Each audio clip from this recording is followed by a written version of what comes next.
안녕하십니까.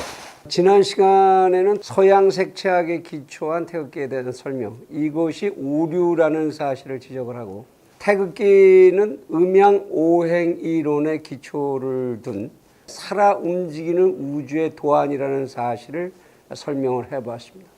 그리고 그렇게 살아 움직이는 우주를 우리의 국가의 상징으로 삼은 데에는 살아 움직이는 우주야말로 우주상의 가장 영원한 존재이며, 국가는 이 우주와 같이 영원하지 않으면 안 된다는 상징을 표상하고 있다는 걸 설명을 드렸었습니다.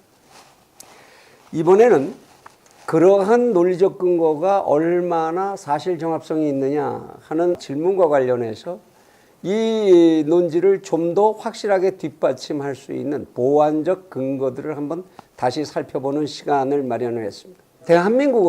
대한민국을 상징하는 세 개의 국가의 상징물을 가지고 있습니다. 하나가 지금 우리가 살펴보고 있는 태극기라고 하는 국기이고요. 그 다음이 애국가라는 이름으로 불리는 국가입니다. 그 다음으로 또 하나가 무궁화라고 하는 국화가 있습니다. 아직 애국가와 국화는 국법으로 정해져 있지는 않지만 이것이 대한민국을 상징하는 상징물이라는 데에는 의심의 여지가 없다 할 것입니다.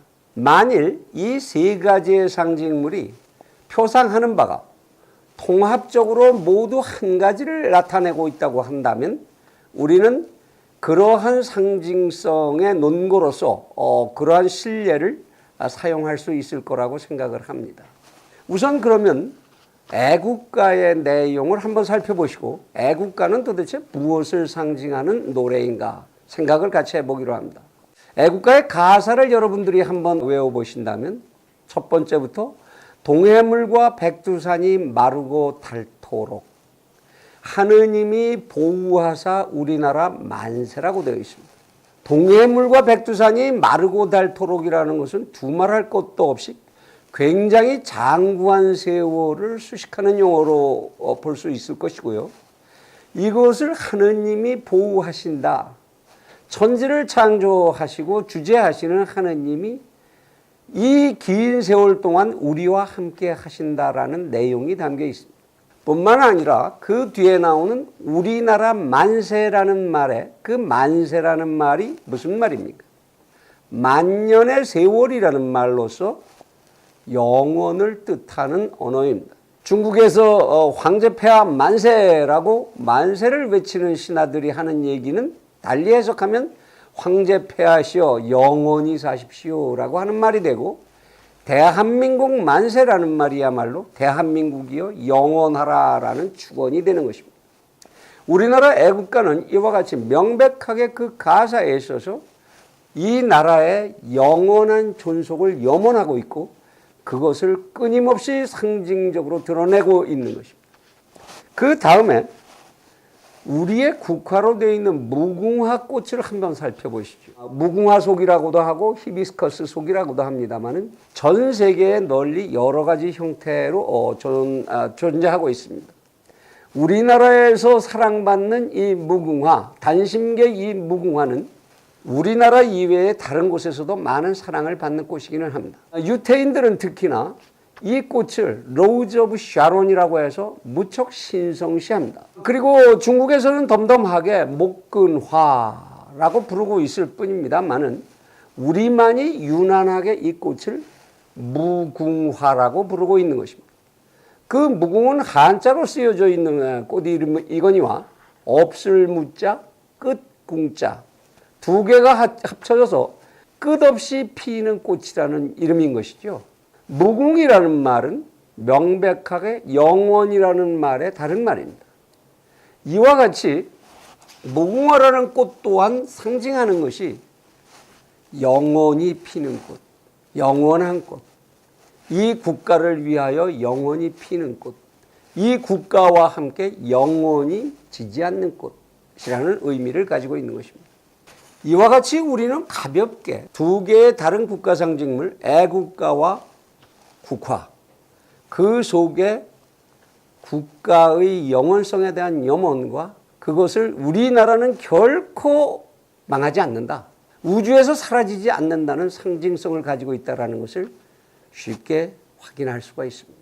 태극기가 제작될 그 당시에 있었을 리가 없는 서양 색채학을 그대로 인용해서 시종일관 그것에 의해서 자신들의 태극기를 설명하려고 하는 이러한 무지와 그리고 이러한 행태에 대한 정부의 방심, 이런 것들은 결국은 사회적인 통합력을 저해하는 요인으로 작동하게 될 것입니다.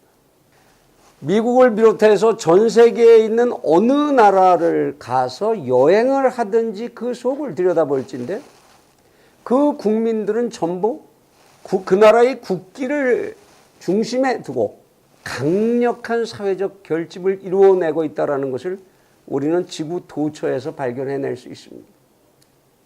일본이 왜 그렇게 우길기에 집착을 하는지, 중국이 천안문 광장을 5성 홍기로 모조리 덮어버리는 이유가 무엇인지, 뉴욕 시내를 돌아다니는 모든 미국의 버스에까지 전부 성조기를 붙이고 다니는 이유가 무엇인지, 그리고 그들이 그를 중심으로 해서 어떻게 결집하고 있는지 우리는 어렵지 않게 확인할 수 있습니다. 왜 그들의 가장 중심되는 광장, 멕시코시티의 시청 앞에 그 거대한 광장, 쿠알라룸푸르의 메르데카 광장, 이런 모든 광장들에는 왜 그들의 국기가 어마어마한 크기로 내걸려서 휘날리고 있는지 우리는 그 이유를 굳이 따져서 생각해야 할 필요가 없을 만큼 잘 알고 있습니다.